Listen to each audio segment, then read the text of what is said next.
A gente já falou aqui sobre os principais indicadores e alguns critérios que você pode utilizar para escolher as ações que você vai investir. Mas hoje eu resolvi falar de 3 aspectos negativos para você ficar ligado nas empresas que você estiver analisando. Esses aspectos podem representar fraquezas muito grandes dentro de uma empresa e podem levar a complicações no futuro do negócio. E é claro que não é porque você enxerga um desses fatores dentro de uma empresa que você não vai investir nela. Mas se você vê algum desses fatores aqui em algum negócio que você estiver analisando, liga uma luz de alerta e presta mais atenção, beleza? Então, simbora começar. Se você curtiu essa ideia, não esquece de deixar o like que me ajuda pra caramba e é de graça pra você. Lembrando que eu vou estar deixando aí na descrição o tempo do vídeo que eu falei de cada assunto. Caso você quiser, é só você ir lá, clicar e assistir somente os temas que você quiser, beleza? Então, o primeiro fator são empresas difíceis de entender. Bom, primeiramente, evite as empresas que você não entende. Eu gosto de citar aqui o maior investidor do mundo, Warren Buffett, que sempre fala que ele evita ao máximo sair dos seus círculos de competência. Os círculos de competência são as áreas que ele mais entende, que ele tem mais conhecimento e, portanto, ele é mais capaz de analisar empresas e fazer boas decisões de investimento. Ele mesmo fala o seguinte: algumas empresas são entendidas pela maioria de nós, enquanto outras exigem muito mais especialização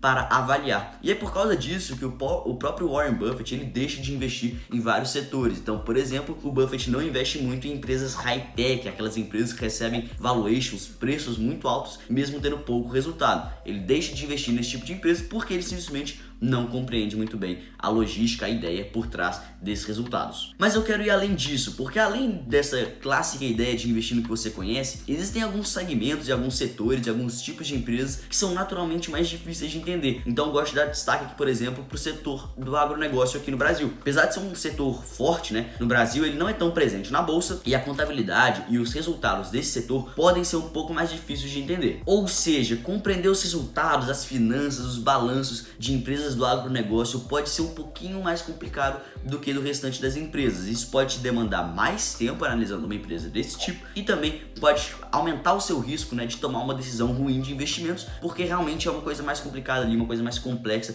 para você analisar e compreender de verdade como é que a empresa funciona, como é que ela gira o seu capital lá dentro. E além disso, é importante você ficar esperto com empresas do setor financeiro como um todo, mas especialmente para alguns segmentos específicos, como por exemplo o segmento de seguros, que tem as empresas do segmento de seguros podem ter resultados um pouco mais complexos e principalmente os balanços delas podem ser um pouco mais complexos, recheados de contas que talvez você não entenda. Então, ficar esperto com essas empresas, novamente, não é porque eu tô falando isso que não é para você investir nesse tipo de empresa, mas é para você ligar a luz de alerta e ficar mais esperto, talvez pesquisar mais, dar uma olhada em outros temas para poder compreender de vez como que funciona aquela empresa e os seus balanços. Agora, fugir um pouco de setores e empresas específicas é muito importante, e quando a gente fala, né, de entender o modelo de negócio da empresa e os seus resultados, muito importante que você consiga identificar no site de RI da empresa, no site de relacionamento com investidores da empresa, tudo o que você precisa. Então, conseguir identificar ali todas as informações que você precisa para fazer uma boa análise. Então, caso você passe aí pelo site de RI de uma empresa e não consiga entender muito bem o histórico da empresa, o modelo de negócios, os planos futuros, os resultados que a empresa tem, talvez seja hora de você mudar de empresa, porque às vezes você não consegue compreender muito bem o que a empresa quer passar, ou às vezes a empresa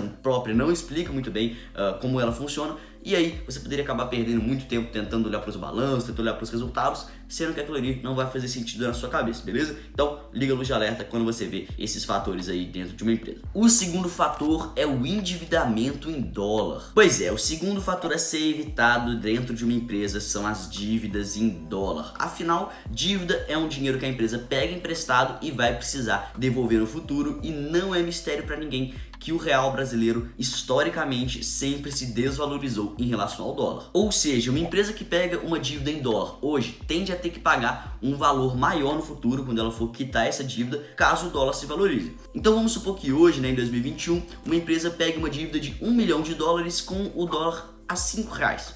E aí 10 anos depois, quando essa empresa vai pagar essa dívida, o dólar tá R$8. Significa que a dívida dela continua de $1 milhão, só que agora essa mesma dívida equivale a R$8 milhões. Então é preciso ficar ligado com empresas que têm dívidas em dólar, beleza? Porque caso aconteça algum tipo de crise ou quando o Brasil se torna um país muito instável e o dólar explode para cima, a dívida dessa empresa explode para cima e isso pode abalar completamente a estrutura financeira dessa empresa. E esse é um ponto fraco para você ficar ligado, mas é importante ressaltar que algumas empresas que têm dívida em dólar são mais tranquilas porque ela também tem receita receita em dólar. Ou seja, uma empresa que tem dívidas em dólar, mas tem receita em real, ela ganha dinheiro em real e quer pagar uma dívida em dólar, é extremamente arriscado, é um ponto para você ficar ligado. Mas e se as empresas, elas, por exemplo, conseguem exportar muito para fora do país e elas ganham receita em dólar, para essa empresa pegar uma dívida em dólar é bem menos arriscado, porque caso o dólar se valorize, a dívida dela sobe. Mas como ela também ganha em dólar, a receita dela também sobe proporcionalmente. Mas claro, é um fator para você ficar ligado sim. Terceiro fator para você ficar esperto é a redução nas margens da empresa. Pois é importante você ficar ligado em como é que estão as margens da empresa nos últimos anos quando você estiver analisando uma ação. A margem bruta, a margem EBIT e a margem líquida são calculadas dividindo o lucro bruto, o EBIT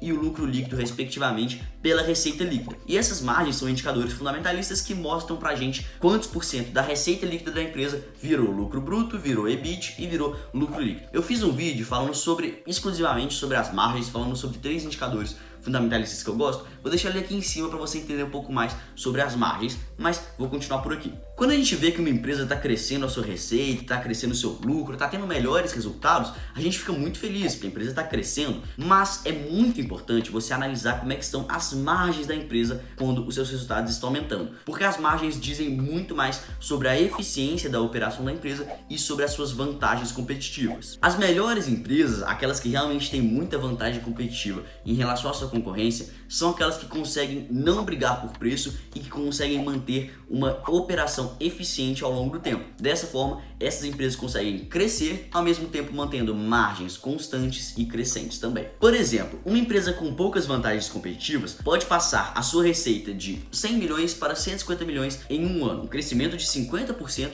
ao longo de um ano. Mas mesmo assim, o seu lucro bruto pode passar de 20 milhões para 30 milhões ao longo desse mesmo período. O que isso significa? Significa que a margem bruta da empresa passou de 20%, que era a margem bruta no início do ano, para apenas 16,7% no final do ano. O que isso significa? Significa que a empresa conseguiu crescer os seus resultados, mas conseguiu ter menos eficiência, menos rentabilidade na sua operação. Alguns dos principais fatores que podem influenciar na queda das margens de uma empresa ao longo dos anos são, por exemplo, o aumento da concorrência, o aumento de custos relacionados ao dólar ou a commodities, o aumento dos juros pagos sobre a dívida ou mesmo a falta de poder de barganha com fornecedores. Só citando um exemplo, um dos setores que tem a menor margem da bolsa, um dos setores de menor margem da nossa bolsa de valores é o setor de varejo. E por quê? Porque esse setor é recheado de várias empresas, ou seja, existe muita concorrência e a maioria dessas empresas não conseguem construir vantagens competitivas muito grandes uma em relação à outra. Por isso, elas começam a brigar muito por preço, então vende quem tem o menor preço. E como isso acontece, a empresa tem que baixar muito seu preço e acaba lucrando menos e reduzindo as suas margens. Ao mesmo tempo, como eu falei, não necessariamente uma empresa que está sofrendo redução das suas margens é uma empresa ruim que você não pode investir. Muito pelo contrário, na verdade, existe uma pegadinha nessa jogada aqui. Por quê? Porque as empresas que são maiores, as empresas com mais vantagens competitivas frente aos seus concorrentes, são justamente aquelas empresas que conseguem segurar os seus preços em um determinado patamar, enquanto os seus competidores têm que aumentar os preços por alguma pressão competitiva ou por algum fator macroeconômico. Eu vou citar aqui o exemplo da M. Dias Branco, uma empresa fabricante de massas e biscoitos que é muito forte no país inteiro, mas principalmente no Nordeste, e é dona de várias marcas. Bom, a M. Dias Branco ela é muito impactada pelo preço do trigo, já que o trigo é um dos principais custos que essa empresa tem, ou seja, ela precisa comprar trigo para fabricar os seus produtos. Então, quando o preço do trigo aumenta, essa empresa teria que aumentar o preço dos seus produtos para manter a mesma margem. Só que o preço do trigo tem aumentado muito recentemente e ela não tem aumentado suas margens, ela tem perdido margem nos últimos tempos. Mas sabe por que eles fazem isso? Bom, a M. Dias sabe que ela é uma empresa forte, grande e com vantagens competitivas suficientes que eles têm a capacidade de manter o seu preço inalterado e perder margem por alguns períodos de tempo, enquanto outras empresas do setor não são capazes de fazer isso porque elas são pequenas ou que elas não têm vantagens competitivas suficientes para conseguir fazer isso de manter o seu preço no mesmo patamar enquanto seus custos aumentam. E quando a M. Dias faz isso, ela faz com que muitos clientes que eram de outras empresas, muitas pessoas que compravam biscoitos e massas de outras marcas, prefiram comprar os produtos da M. Dias Branco, porque os produtos deles estão mais baratos, os produtos deles estão se mantendo em um patamar de preço mais baixo, enquanto toda a concorrência está sendo obrigada a aumentar os seus preços por causa do aumento de custos. E com isso, quando a M. Dias Branco quiser aumentar os patamar dos seus preços e acompanhar um pouco mais o mercado, eles vão ter muito mais clientes. Então, essa queda que eles têm tido nas suas margens reflete uma estratégia da empresa que demonstra uma das suas vantagens competitivas. Então, não necessariamente uma empresa que está perdendo margens, não necessariamente uma empresa que tem dívida em dólar e não necessariamente uma empresa que é um pouco mais difícil de entender, é uma empresa ruim. Só que são aspectos para você ligar uma luz de alerta e ficar mais ligado, beleza? Então, esse foi o vídeo. Se você curtiu, não esquece de deixar o like, eu tô te implorando porque me ajuda muito, de verdade. É de graça para você. Então é isso, se você não viu os últimos vídeos do canal, dá uma olhada aí na tela. Tamo junto, um abraço, até o próximo e falou!